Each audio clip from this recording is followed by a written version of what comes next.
सुनिए, अभी शक्ति जी ने अपनी पूरी बात रखी, किसी ने उनको टोका नहीं, टोका ना मनोज काका, मत कीजिए ना, लेवल प्लेइंग रखी ना यहाँ पर प्लीज। मैंने सबको मौका दिया है, आप एक बार अजय आलोक को जवाब देने दीजिए।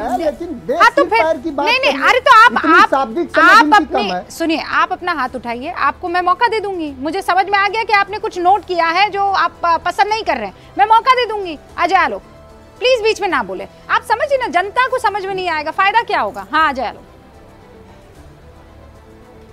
मैं वही देख रहा हूँ कि दोनों समधियों के बीच में बहुत अच्छा याराना है, बढ़िया है, लेकिन सही बात है, मनोज काका ने कहा था कि एक सर के बदले 10 सर काट के लाने की बात हुई थी, उसी पे मैंने सर कटुआ पार्टी कहा, जो आरजेडी में लालू जी बुलाते थे आरजेडी को। सीपीआई वाले फिर बीच में आप बोल रहे हैं, भाई सुन लीजिए ना, आप क्यों बीच में बोल रहे हैं, अपने समय पे बोलिएगा, आप कोई दुश्मन अपने समय पे बोलिएगा। मान गए मैं, अरे अपने समय पे बोलिएगा, मान गए। अजय आलोक जी को बोलने दीजिए। हाँ मैं कह रहा हूँ, लालू जी सीपीआई माले को कहते थे सरकटुआ पार्टी, आज उसी के साथ बैठ के अलायंस कर रहे हैं। ये है बिहार की हकीकत और बिहार की सच्चाई। दूसरी बात, मैं जब कहता हूँ 400 पार, मैं जब कहता हूँ 39 पिछले बार लाए थे, 40 में 40 इस बार लाएंगे, हमारा वोट प्रतिशत है साहब। पिछले बार हम 53% वोट पे थे, इस बार हम 60% के ऊपर वोट में जा रहे हैं, चाहे वो यूपी हो चाहे बिहार हो। गलत कहाँ कह रहा हूँ, तर्क के मामले से झुठलाइए ना। ओपिनियन पोल को छोड़ दीजिए, ठीक है, आप कहिए कि वो बायस्ड ओपिनियन पोल है, लेकिन ऐसा क्यों आ जाए? 2019 आप देखिएगा, 2022 के चुनाव देखिएगा, यूपी में वाला बयान तो याद रहता है कि वो चले गए हैं वामपंथियों के साथ। आपने भी तो नीतीश बाबू के लिए न जाने क्या क्या बयान दिए थे, लेकिन आखिरकार आप भी गए कि नहीं गए? ये राजनीति में आप लोग कब कहां किसके साथ उठ बैठ जाए किसी को पता थोड़ी है। तो वो तो खैर नीतीश बाबू फिर आ गए जहां मैं आया था, तो उसमें कौन सी बड़ी बात हो गई? राजनीति की बात नहीं कह रहा हूं मैं कह रहा हूं सर कटुआ पार्टी, हर पार्टी का चरित्र वर्णन होता है। जैसे आरजेडी का जब चरित्र वर्णन करते हैं बिहार में, तो एक लाइन में कहते हैं बिल्कुल राक्षसी पार्टी है, राक्षसी वाला अंदाज है, राक्षसी वाले चरित्र है। पूरे बिहार में किसी से आगे पूछ लीजिए आप रोड पे, मुझसे पूछने की जरूरत नहीं है, ना ही किसी भाजपाई से पूछने की जरूरत है। आम इंसान जो ऑफिस जा रहा हो, कॉलेज जा रहा हो, स्कूटर पर चल रहा हो, उससे पूछिए चरित्र क्या है।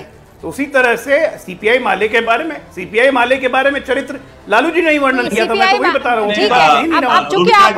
चूंकि आपने शक्ति जी की पार्टी को क्या कहा है, राक्षसी पार्टी तक कह दिया प्रभु आपको। ये चरित्रहीन पार्टी जो हनन करती है मणिपुर में महिलाओं के चरित्र का, इससे बड़ा अभिशाप इस देश के लिए कुछ नहीं हो सकता है। इन्होंने एक बात, अब इन्होंने पार्टी को रिश्ते में ला करके जुगलबंदी कर दी। आपका भाजपा में ससुराल है क्या? आपकी अक्सर जुगलबंदी है। आप जब परिवार को जोड़िए, घर से किएगा, तो आपको इन बातों का आपको कहीं न कहीं सामना। अरे भाई तो लालू जी तो समधी हैं ही वहां पे। अब सुनिए ना, आपके समधियाना है आपका। अब मैंने गलत क्या बोला? आप बिलो द बेल्ट नहीं जाएंगे, फिर तकलीफ लग जाएगी, अच्छा नहीं लगता।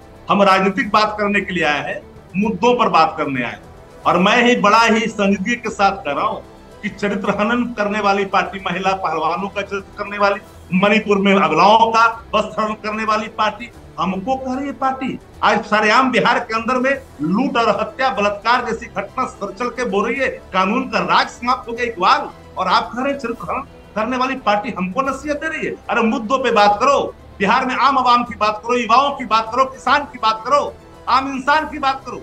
आज 1 रुपया घटाते हो, 5 तो शक्ति जी, आपको मणिपुर याद आता है, आपको बाकी सारे चरित्र हनन याद आते हैं, आपको संदेश खाली क्यों नहीं याद? नहीं, हाथरस भी याद आता है। हाँ, देखिए, जहाँ जहाँ महिला की बात करेंगे, आप जिस मुद्दे को उठाएंगे, मैं तो खुद सुनूंगी भी और आगे पहुंचाऊंगी भी। संदेश खाली पर क्यों नहीं बोलते आप?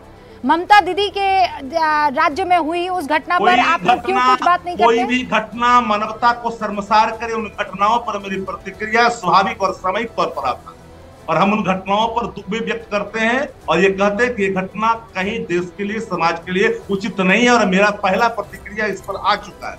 और दूसरी बात मैं फिर कहता हूँ, नहीं तो ये तो बड़ी नरमई की प्रतिक्रिया है ना शक्ति भाई। वहां तो आपने चरित्र हनन तक कह दिया, और यहाँ आप कह रहे हैं घोर निंदा करते हैं।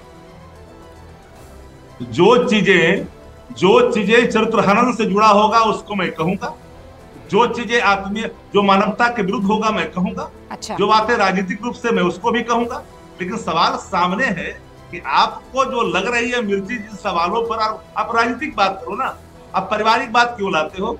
आप राजनीतिक बात करें कि आपके जो असूलन, आपने जो कमिटमेंट किया देश की जनता के सामने, उन मुद्दों से आपने जुमला करार दिया उसको, जनता इस बार पूछेगी। एक बार काट की हांडी 19 में चढ़ गई बिहार के अंदर में, नहीं, पर उस कॉन्फिडेंस का आप रीजन में जानना चाहती हूँ। ठीक है, हमने आप ये कह बिहार रहे में हैं। एक बिहार में 53 सीटें रुपया जीता है हमने। हाँ, तो आप, अरे तो सर आप ये कह रहे हैं ना, आपने तो 300 पार का आपने भी आज नारा दे दिया है अजय आलोक। हाँ, देश में इंडिया गठबंधन 300 पार। सर अब तो काउंटडाउन शुरू हो जाएगा ना, सबको पता लग जाएगा। आप कह रहे हैं कि ये लोग ये मुग्ध लोग हैं, आत्ममुग्ध लोग हैं, इनको कुछ दिखाई नहीं दे रहा है। अजय आलोक जवाब दे दीजिए और उसके बाद अकुल श्रीवास्तव।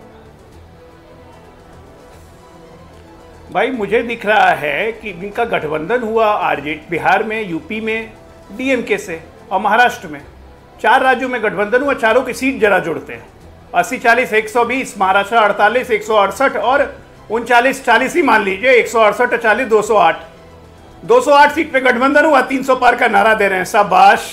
क्या कहने, इसलिए मैं कहता हूँ ना, बौखला गए, हड़बड़ा गए। इन 4 राज्यों के अलावा तो कोई गठबंधन हुआ नहीं।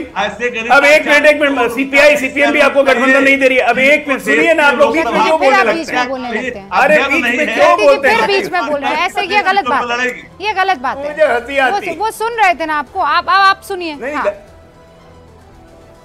देखिए, बौखलाहट का ही नतीजा है। हम जाएंगे तो हम कहेंगे कि हमने जो कहा वो किया। मैनिफेस्टो में लिखा था धारा 370 हटाना, हमने हटाया। हमने कहा था भव्य राम मंदिर बनाएंगे, हमने बनाया। हम कहेंगे जाके कि सीए लाने को कहा था, सीए लाया। हम जाके कहेंगे कि हमने देश की अर्थव्यवस्था को मजबूत करने की बात की थी, हमने की। 5वें नाम पे इकोनॉमी को लाके खड़ा किया। हम कहेंगे कि हमने देश में इंफ्रास्ट्रक्चर का जाल बिछाने का काम किया, तो हमने किया। 35 से ज्यादा एक्सप्रेसवे बनाए। लाइन से हम कहेंगे, वो कह रहे हैं आप इलेक्टोरल बॉन्ड पे भी हम कहेंगे। ये इलेक्टोरल बॉन्ड भी बोलूंगा, बताता हूं उसके बारे में भी। सुनिए, मिर्ची किस बात की है रूबिका जी, मिर्ची किस बात की इलेक्टोरल बॉन्ड से? इलेक्टोरल बॉन्ड एक पॉलिसी थी जो अरुण जेटली लेके आए थे। पार्लियामेंट में कहा गया था पॉलिटिकल पार्टीज को कैश में पैसे नहीं लेने चाहिए। उसके बावजूद आज भी कैश में पैसे ले रही हैं। 350 करोड़ अभी पकड़ाए थे झारखंड से, एक कांग्रेस के एमपी के यहां से। कहां से आ गए? जब ये पॉलिसी बन गई थी उसके बावजूद इस पॉलिसी के तहत चेक से पैसा आना था। एक ट्रांसपेरेंट पॉलिसी थी। नाम बताने के लिए इसलिए मना किया गया था ताकि उसको पॉलिटिकली हैरेस नहीं किया जा सके। कांग्रेस को शुरू से इससे दिक्कत थी क्योंकि कैश में पैसे नहीं मिलेंगे, समझिए बात को। और आज किस बात की जलन है कि बीजेपी को मिल गए 5,500-6 हजार करोड़ और आपको मिले 1500 करोड़ और टीएमसी को मिले 1600 करोड़।